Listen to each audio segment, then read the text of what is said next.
Guys, ketemu lagi dengan gue Steven. Seperti biasa, gue akan menceritakan alur film yang akan membuat bulu pantat kalian rontok.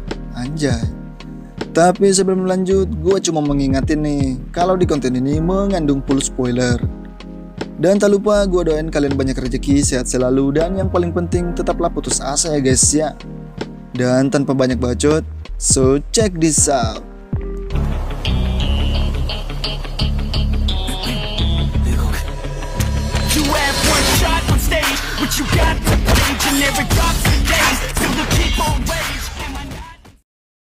Di scene awal kita akan diperlihatkan dengan seorang wanita insecure bernama Mimi Peri yang sedang menunggu ayahnya yang baru pulang dari acara pelelangan sebuah rumah di mana sang ayah bernama David. Di hari pertamanya beres-beres, dia cuma ditemani oleh anaknya karena ibunya sibuk bermain TikTok. Pada suatu malam, semua tampak baik-baik saja dan gak ada yang aneh di rumah itu. Namun gak sengaja, ia menemukan selembar uang di depan pintu yang nominalnya lumayan guys. Tanpa pikir panjang, David segera bergegas membelanjakan uang tersebut untuk hidangan makan malam bersama anaknya. Sambil menyantap bakso kuah, Mimi Peri bercerita kepada ayahnya kalau dia sedang dekat dengan seorang laki-laki perkasa dan berotot. Di sisi lain, David tidak begitu peduli dengan hal itu karena dia cuma memikirkan cara memperbaiki toilet tanpa aplikasi tambahan. Dikarenakan toilet di rumahnya mampet akibat EE-nya terlalu gede dan si David berencana untuk mengganti yang baru. Setelah mereka makan, Mimi Peri pun harus segera pergi dari rumahnya David karena hari sudah mulai malam. Namun pada faktanya, David hanya tinggal sendirian tanpa seorang istri dan juga putrinya. Pagi pun tiba dan si David kedatangan tamu seorang om-om karaoke bernama Alan yang sengaja dipanggil oleh David sendiri. Di mana om-om ini adalah seorang arsitek khusus yang dibayar mahal oleh David untuk mendekorasi halaman rumahnya. Kebetulan Alan hanya datang untuk mensurvei sambil merencanakan jadwal kerjanya. Gak lama kemudian David ditelepon oleh temannya yang bernama Mark dan memberitahu kalau dia akan segera datang. David bercerita kalau dia akan menggali lubang di halamannya untuk memasang septic tank yang baru. David yang tidak memiliki banyak uang dan masih mempunyai cicilan motor Beat mengatakan kalau dia nggak akan memakai jasa tukang ledeng. Ketika Mark sudah pulang, David langsung bergegas untuk menggali lubang di halaman rumahnya. Tiba-tiba dia nggak sengaja membenturkan cangkulnya ke benda keras dan ternyata itu adalah sebuah kayu. Namun setelah dibuka, alangkah kagetnya si David melihat sesosok mayat dan segepok uang dan langsung diambil oleh si David. Dan pada faktanya, itu bukanlah uang mainan. Semenjak kejadian itu, David mulai mendengar suara-suara aneh dari dalam rumahnya ketika hari sudah mulai gelap. Di pagi harinya, David yang berada di tempat kerja memulai aktivitasnya seperti biasa, yang dimana dia bekerja di perusahaan di bidang game Android. Yang jelas, itu bukan game Free Fire. David sendiri mempunyai bos yang bernama Mr. X, yang dimana dia sangat kagum dengan kinerja David yang begitu efektif. Kabar baiknya, Mr. X akan menaikkan jabatan David jika dia menyelesaikan tugas terakhir yang diberikan bosnya itu. Sepulang dari kantor, ia langsung membersihkan kolam renang maupun halaman rumah yang begitu berantakan. Namun, David masih penasaran dengan isi galian itu, kemudian membukanya kembali untuk mencari lembaran uang. Ternyata dari siang sampai malam, David hanya sibuk menghitung uang yang ia temukan dari galian itu.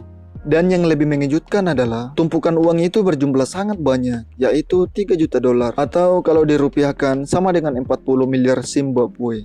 Hehehe, ya kagak lah tot.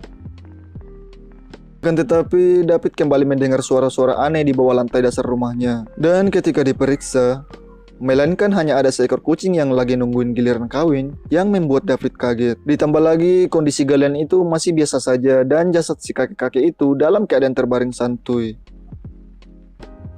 Keesokan harinya wajah David kelihatan sangat lusuh kusam akibat push rank sampai pagi. Anjay. Hal itu membuatnya tidak fokus sama sekali. Ditambah lagi si David belum mengerjakan tugasnya sedikit pun. Ketika berada di rumah, David kemudian dikejutkan dengan suara-suara aneh lagi yang berasal dari halaman rumahnya itu. David lalu berpikir kalau si kakek itu masih hidup dan mengambil uang-uang tersebut untuk dikuburkan kembali. Hari-hari David pun tidak cerah lagi seperti Dora. Ujung-ujungnya David segera pulang ke rumahnya untuk mencari tahu apa yang ada di balik pintu. Tapi tiba-tiba Alan menelpon untuk memberitahu David kalau sebentar lagi dia akan berkunjung. Padahal David masih belum menggali lubang yang cukup dalam, apalagi membuat septic tank yang baru. Lalu David segera membongkar galian itu dan ia malah menemukan dompet kosong serta ada satu buah kunci yang disimpan mayat itu. Namun, hari-hari David semakin buruk ketika ia merasa terganggu tiap detik. David terpaksa meminta izin untuk tidak datang ke kantor. Kemudian David mengambil sedikit uang untuk dibelanjakan. Tidak lain, David membeli peralatan seperti CCTV dan pencahayaan agar bisa memonitor setiap sudut rumah tersebut. Seperti yang kalian lihat sendiri, David hanya perlu menekan remote untuk mengaktifkan lampu-lampu yang ada di sana. Merasa dia sudah aman, ia kembali melanjutkan investigasi tentang apa yang ada di balik pintu tersebut. Dan ternyata, ada sebuah ruangan lagi yang harus dia lalui untuk memasukinya. Dan benar saja, ini adalah ruang bawah tanah yang dibuat penghuni sebelumnya. Ketika sudah sampai di bawah, ia kembali dikejutkan dengan beberapa kantong mayat yang sudah berbau busuk, yang entah berapa lama jenazah tersebut berada di sana. Dari kejadian itu, David berencana untuk menelpon polisi. Namun, ia nggak rela kalau uang-uang itu akan disita juga. Kemudian David terbangun dari tidurnya karena ia mendengar suara-suara aneh itu lagi.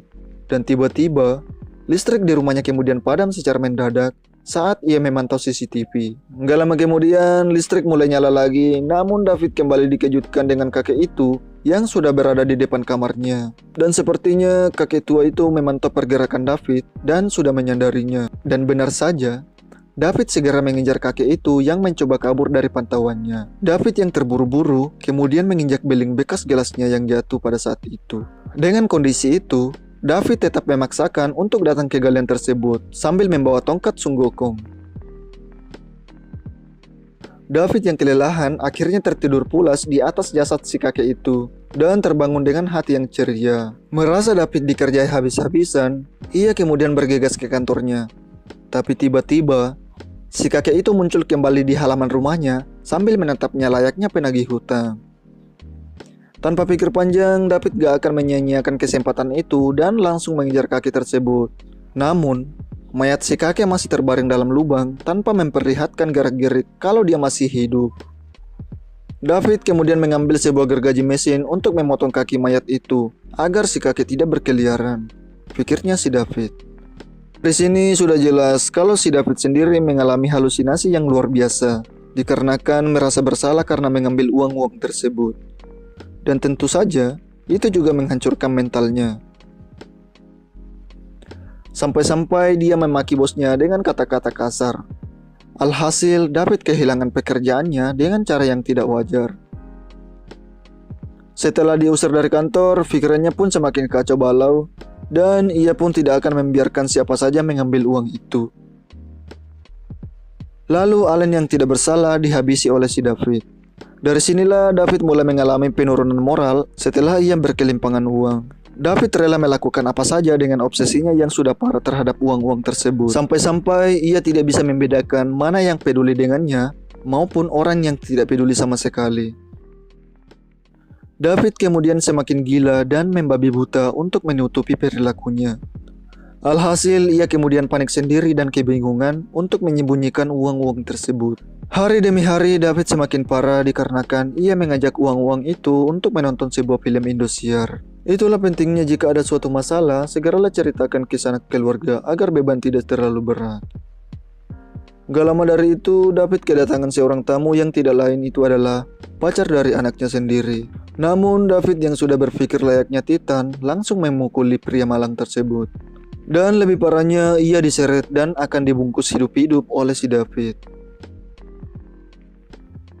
Gak lama kemudian, putrinya juga mampir di rumah ayahnya dan tanpa pikir panjang, David mengajak anaknya untuk ke ruang bawah tanah untuk disekap dan memukuli anaknya itu tanpa menyadari tindakannya itu sendiri. David yang sudah gila dan di luar kendali menganggap kalau mereka akan mengambil uang-uangnya. Tapi tiba-tiba, David mulai menyadari dan ingin mengakhiri pada saat itu juga. David lalu bergegas meninggalkan anaknya dan kalau kita lihat, David memakai setelan jas rapi dan langsung menuju lubang itu. Ia sebenarnya ingin menutupi perbuatannya dengan cara mengubur dirinya bersama dengan uang-uang itu. Bisa diambil kesimpulan apa yang dirasakan David dirasakan juga oleh penghuni rumah sebelumnya. Dan film pun selesai.